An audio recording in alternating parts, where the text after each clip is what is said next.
नमस्कार दोस्तों, स्वागत है आपका एम क्लासेज में। अपन कक्षा 12 के भूगोल विषय में प्रथम यूनिट के दूसरे अध्याय की चर्चा कर रहे थे, विश्व की प्रमुख जनजातियां, जिसमें एस्किमो जनजातियों के बारे में अपन ने पढ़ लिया था। आज बात करते हैं बुशमैन जनजाति के। बुशमैन जनजाति, बुशमैन जो शब्द है, बुशमैन शब्द, ये शब्द दिया था डच लोगों ने। किसने?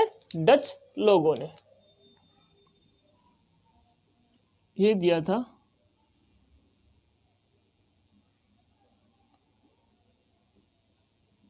डच लोगों ने। अब आप सोच रहे होंगे डच लोग कौन होते हैं, कौन थे ये डच लोग? हैं ये नीदरलैंड के लोग हैं, जो पूर्व में हॉलैंड के नाम से जाना जाता था। कौन सा? नीदरलैंड।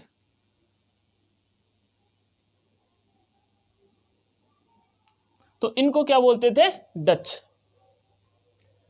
तो इसका जो शब्द है वो डच लोगों ने दिया था। अब बुशमैन जनजाति के जो अन्य नाम है, अन्य नाम,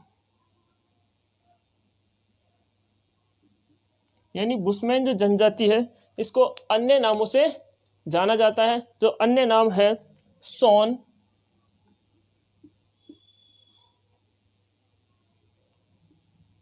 रवि, सोन, रवि, बसान,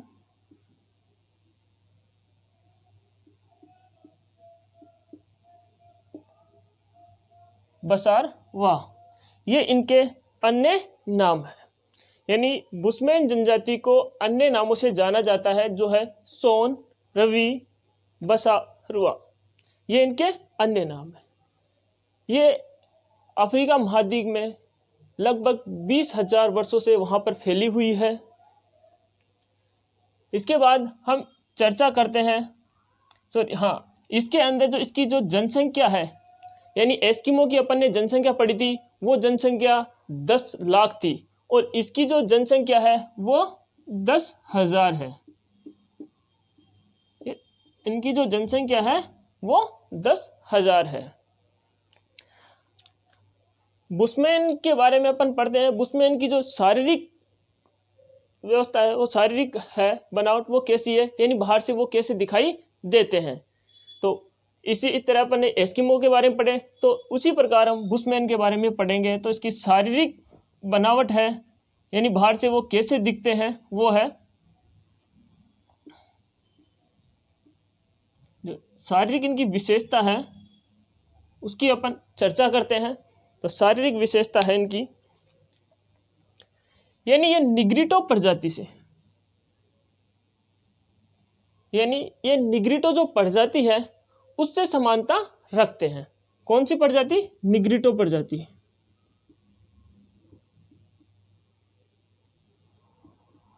निग्रिटो प्रजाति से समानता, निग्रिटो प्रजाति से ये समानता रखते हैं।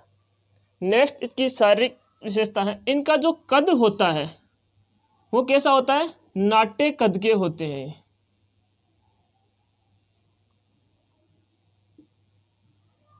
कैसे होते हैं? नाट्य कद के, यानी इनकी जो हाइट होती है वो कम होती है। अगली इसकी विशेषता है, इनके जबड़े व मोटे होठ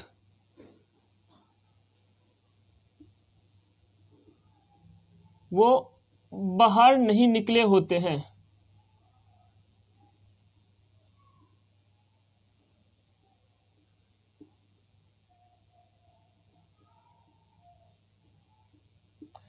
यानी इनके जो जबड़े व मोटे होठ वो बाहर निकले हुए नहीं होते हैं, और इनकी आंखें भी बड़ी नहीं होती है, यानी चौड़ी नहीं होती है। आंखें कैसी नहीं होती?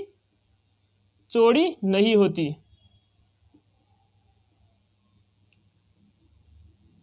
यानी इनकी जो आंखें हैं वो चौड़ी नहीं होती है। अब एक विशेषता महिलाओं के बारे में भी है कि जो महिलाएं होती है, महिलाओं के जो नितंब होते हैं वो बहुत भारी होते हैं।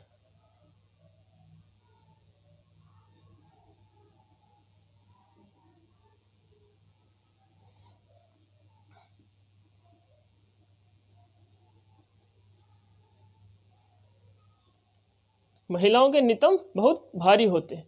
ये इनकी शारीरिक विशेषताएं थी, जिसमें ये निग्रिटो प्रजाति से समानता रखते हैं।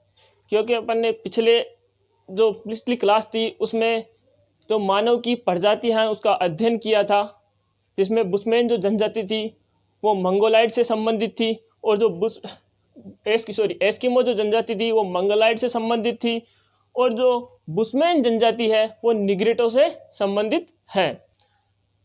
इनका जो कद होता है वो नाटे कद के होते हैं, यानी इनकी हाइट कम होती है, और इनके जो जबड़े व मोटे होठ बाहर की ओर निकले हुए नहीं होते हैं, और इनकी जो आंखें हैं वो चौड़ी नहीं होती है। आंखें कैसी होती है?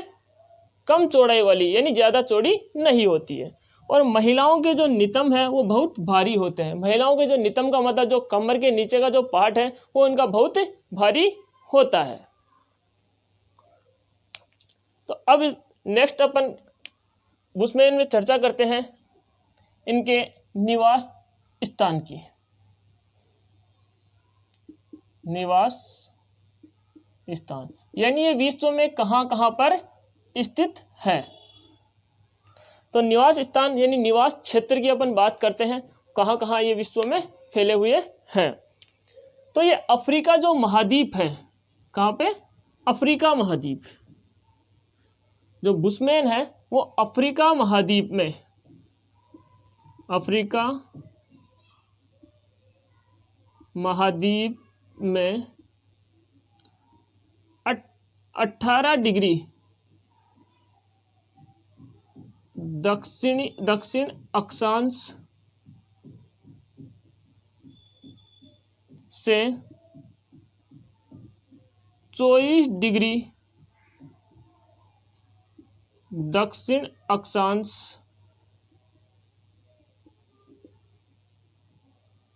तक फैले हुए हैं। तो 18 डिग्री से 24 डिग्री दक्षिणी अक्षांश के मध्य एक स्थान है बेचुआना लैंड।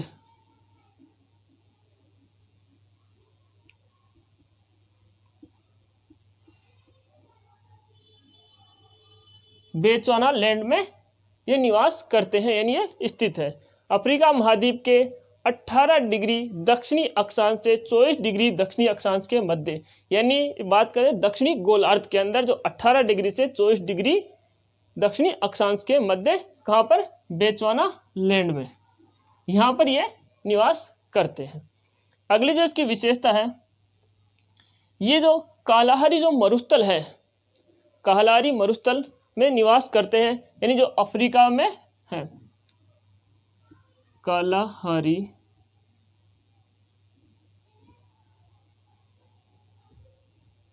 मरुस्थल व दक्षिणी पश्चिमी अफ्रीका का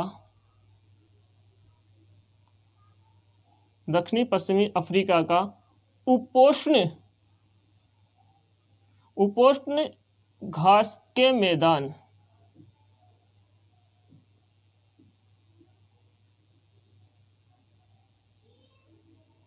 यानी कालाहारी मरुस्थल व दक्षिणी पश्चिमी अफ्रीका का उपोष्ण जो घास का मैदान है वहाँ पर ये निवास करते हैं, या वहाँ पर ये स्थित है। अगली जो इसकी विशेषता ये थी भौगोलिक स्थिति। अब थोड़ी बात कर लेते हैं हम इसकी राजनीतिक स्थिति कि ये राजनीतिक यानी किस किस देश में ये निवास करते हैं।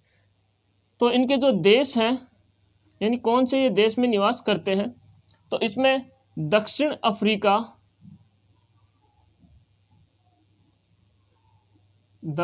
अफ्रीका, उसके बाद बोत्सवाना,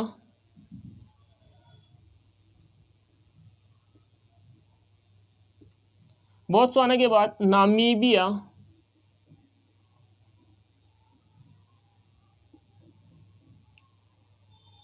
नामीबिया के बाद है अंगोला।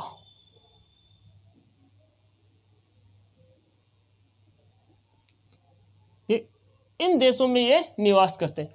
यानी दक्षिण अफ्रीका, जो अफ्रीका महाद्वीप का दक्षिण में जो देश है ये दक्षिण अफ्रीका, वहाँ पर उसके पास में बोत्सवाना, वहाँ पर निवास करते हैं।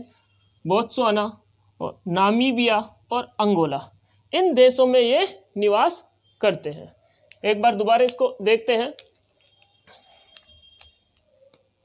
बुशमैन जो शब्द है वो डच लोगों ने दिया था। डच लोग कौन होते हैं? नीदरलैंड के जो लोग, जो पूर्व में हॉलैंड के नाम से जाने जाता था, वो देश नीदरलैंड को हॉलैंड के नाम से भी जानते थे, ये पूर्व नाम है। तो इन्होंने ये डच लोगों ने बुशमैन शब्द दिया था।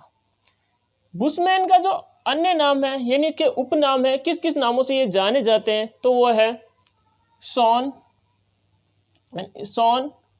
रवि, बसारवा, ये इसके उपनाम है या अन्य नाम है जो इनको जाना जाता है।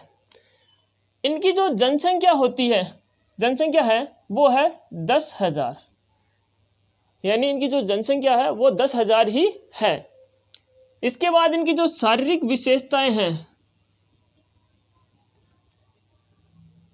शारीरिक विशेषताएं हैं ये है, ये निग्रिटो प्रजाति से समानता रखते हैं। यानी बुशमैन जो है वो निग्रिटो प्रजाति से समानता रखते हैं। इनके जो कद होती है, कद वो नाटे कद के होते हैं, यानी इनकी लंबाई कम होती है। इनका जो जबड़ा और मोटे होठ वो बाहर निकले हुए नहीं होते हैं। इनकी जो आंखें होती हैं वो चौड़ी नहीं होती है, आंखें हैं वो चौड़ी नहीं होती है। और जो महिलाओं के नितंब हैं वो बहुत भारी होते हैं। इसके बाद इसके निवास स्थान या निवास क्षेत्र की हम बात कर रहे थे, तो निवास क्षेत्र ये अफ्रीका महाद्वीप के 18 डिग्री दक्षिणी अक्षांश से लेकर 24 डिग्री दक्षिणी अक्षांश के मध्य बोत्सवाना लैंड में स्थित है। कहाँ पे है? बोत्सवाना लैंड में। फिर उसके बाद ये कालाहारी मरुस्थल व दक्षिणी पश्चिमी अफ्रीका, कहाँ पे? दक्षिणी पश्चिमी अफ्रीका का उपोष्ण घास का जो मैदान है, उपोष्ण घास का जो मैदान है वहाँ पर निवास करते हैं। फिर उसके बाद राजनीतिक बारे में देखें कि कौन कौन से देश में ये निवास करते हैं, तो दक्षिणी अफ्रीका, बोत्सवाना, नामीबिया और अंगोला में ये निवास करते हैं।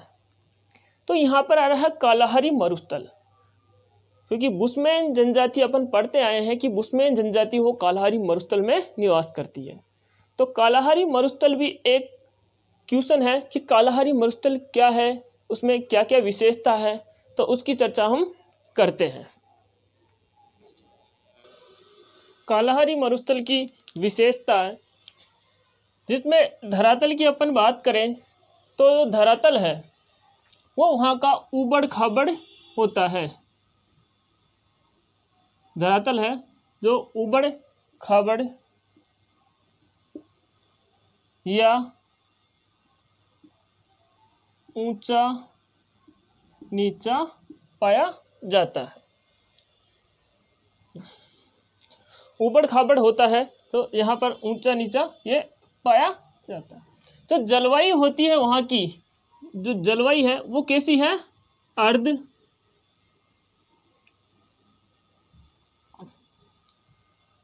अर्ध शुष्क जलवायु पाई जाती है।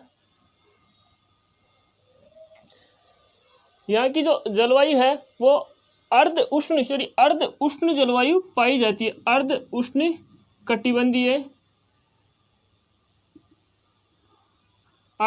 कटिबंधीय जलवायु पाई जाती है।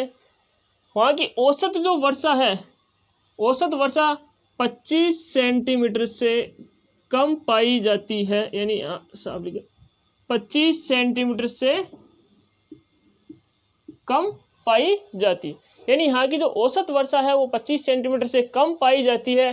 और तापमान होता है जो वर्ष भर ऊंचा होता है, वर्ष भर ऊंचा, जबकि रातें ठंडी होती है। क्योंकि वहाँ का जो तापमान है वर्ष भर ऊंचा रहता है या उच्च रहता है, लेकिन जो रातें हैं वहाँ की वो ठंडी होती है। क्यों होती है? क्योंकि मरुस्थलीय क्षेत्र है। मरुस्थल में मिट्टी का स्वभाव या मिट्टी की प्रकृति ऐसी है, मिट्टी जल्दी गर्म और जल्दी ठंडी हो जाती है। जब सूर्य की किरणें आती है तब दिन भर ये तापमान का उच्च रहता है, जबकि रात में ये मिट्टी वो ठंडी हो जाती है, इसलिए यहाँ पर हल्की ठंड रहती है। इसके बाद ग्रीष्म काल यहाँ का लंबा होता है, ग्रीष्म काल लंबा और शीतकाल छोटा होता है।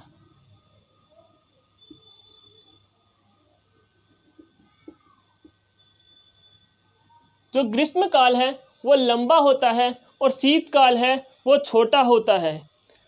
नेक्स्ट इसकी विशेषता है, बुशमैन जनजाति जहाँ निवास करती है वहाँ पर घास के मैदान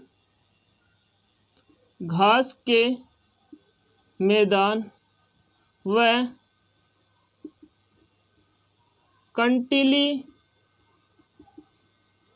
झाड़ियाँ पाई जाती है। यानी जहाँ पर बुशमैन जाति निवास करती है वहाँ पर घास के मैदान व कंटीली झाड़ियाँ पाई जाती है। नेक्स्ट इसकी विशेषता है, यहाँ पर शाकाहारी व मांसाहारी दोनों प्रकार के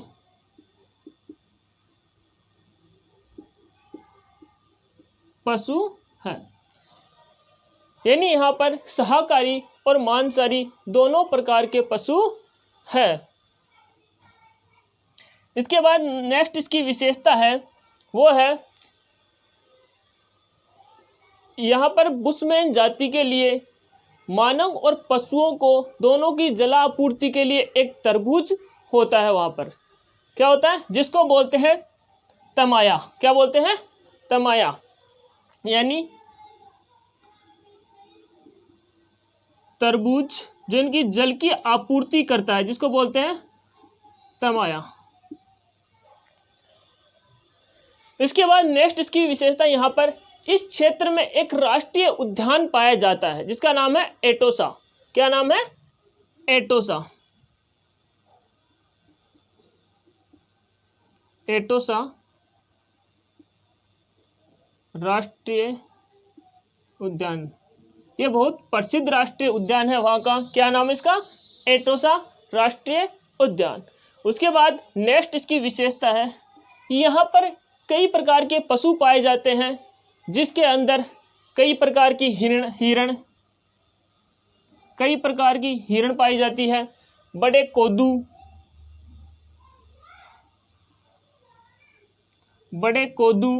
स्टैनबॉक,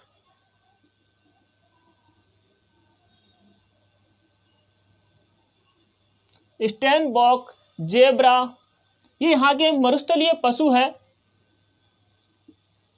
जेब्रा, फिर है गनू खरगोश,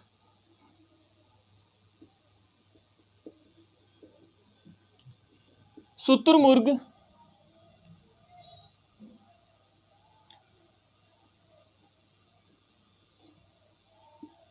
भी यहाँ पाया जाता है। जिराफ, ये यहाँ पर अनेक प्रकार के पशु पाए जाते हैं। एक बार दोबारा इसकी चर्चा करते हैं। कालाहारी मरुस्थल की जो विशेषता है, यहाँ पर जो धरातल होता है कैसा होता है? ऊबड़ खाबड़ या ऊंचा नीचा होता है। यहाँ की जलवायु है जो अर्ध उष्ण कटिबंधीय जलवायु पाई जाती है। अर्ध उष्ण कटिबंधीय जलवायु पाई जाती है। यहाँ की औसत जो वर्षा है वो 25 सेंटीमीटर से भी कम पाई जाती है। उसके बाद यहाँ का जो तापमान है, तापमान वर्ष भर ऊंचा रहता है, जबकि रातें ठंडी होती है। मैंने आपको बताया कि जो मरुस्थलीय क्षेत्र है वहाँ की जो मिट्टी है, मिट्टी चाहे कहीं की भी हो, किसी प्रकार की मिट्टी का स्वभाव ऐसा होता है कि वो जल्दी गर्म हो जाती है और जल्दी ही ठंडी हो जाती है। तो दिन में तो क्या होता है, यहाँ पर टेम्परेचर हाई हो जाता है यानी अधिक हो जाता है, और रात में यहाँ पर ठंड पड़ती है। इसके बाद यहाँ ग्रीष्मकाल लंबा होता है, जबकि शीतकाल छोटा होता है। नेक्स्ट इसकी विशेषता, यहाँ बुशमैन जहाँ निवास करते हैं उसके निवास क्षेत्र, यहाँ घास के मैदान व कंटीली झाड़ियाँ पाई जाती हैं। फिर यहाँ बुशमैन लोगों में शाकाहारी व मांसाहारी दोनों प्रकार के पशु पाए जाते हैं। मैंने आपको बताया यहाँ एक तरबूज पाया जाता है जिसका नाम है तमाया, क्योंकि यहाँ के जो मानव और पशुओं दोनों की जला आपूर्ति के लिए ये तरबूज बहुत ही महत्वपूर्ण होता है, इनकी जल की आपूर्ति ये करता है। इसके बाद एक यहाँ का प्रसिद्ध राष्ट्रीय उद्यान है, उसका नाम है एटोसा, एटोसा राष्ट्रीय उद्यान, राष्ट्रीय उद्यान। फिर यहाँ पर बताया कि कई प्रकार के पशुओं की जाति पाई जाती है, पशु पाई जाती है, जिसमें यहाँ पर कई प्रकार के हिरण यानी अनेक प्रजाति के हिरण पाए जाते हैं। यहाँ पर बड़े कोदू, स्टैनबॉक या मरुस्थलीय पशु है, जेब्रा, ग्नू खरगोश, शुतुरमुर्ग और जिराफ आदि यहाँ पर ये पाए जाते हैं। उम्मीद करता हूँ आपको क्लास पसंद आई होगी, तो इसको लाइक, सब्सक्राइब और ज़्यादा से ज़्यादा शेयर करें। Thank you.